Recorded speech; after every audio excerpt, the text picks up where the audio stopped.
I'm tired of COVID. You're tired of COVID. Um, we miss our friends. We miss our families. Our Christmas this year was extremely limited. We have 4 adult children, we have grandchildren. None of them were here for Christmas. And that was hard. It was really hard. In times of sadness, like after there's been a passing in the family, or in times of celebration, we want to be together. It's our way as human people, as First Nations people, to do that.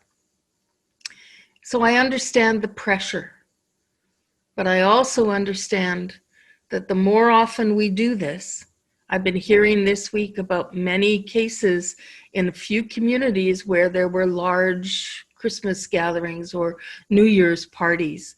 And we're seeing cases this week, groups of cases in multiple households within a community that have been affected. And I'm very, very hopeful that people will survive that without any long-term sequelae. But there is always a risk. People you know and love may still have been in circumstances where they have become infected and they can potentially transmit the COVID infection to other people.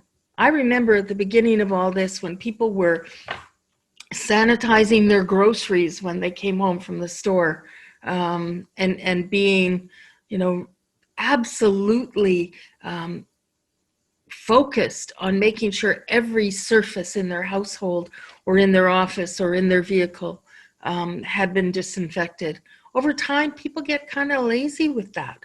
They didn't get sick. It can't be that important, but it is, because we don't know the one time that there may be COVID virus on those surfaces in those places that have the potential to infect us and to infect the people that we love, and then to have that transmitted to us in circumstances that would normally be times of love and gathering and joy and laughter. I would hate to think that I had brought COVID to people I loved, however inadvertently.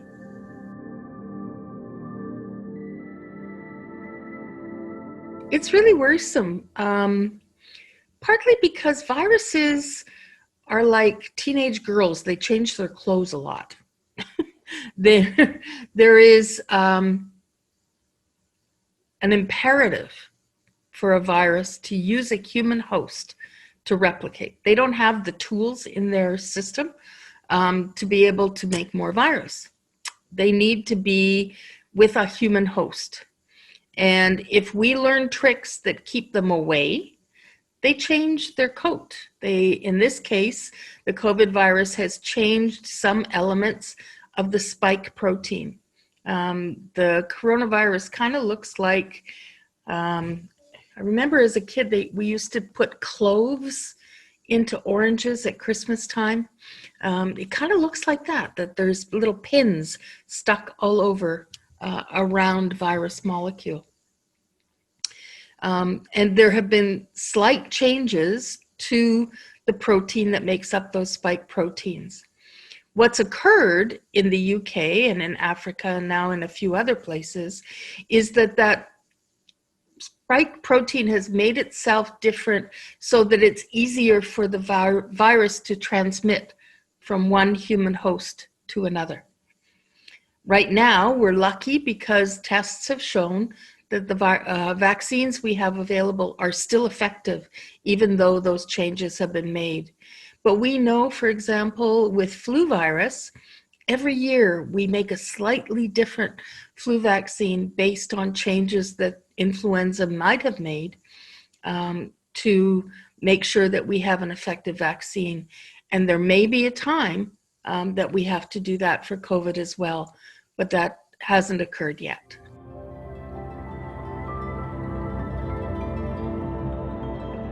We're not done yet. We've gotten to know a lot more about this virus and what we can do to keep ourselves healthy. And we have to stay the course. We have to continue to do the things that have been effective.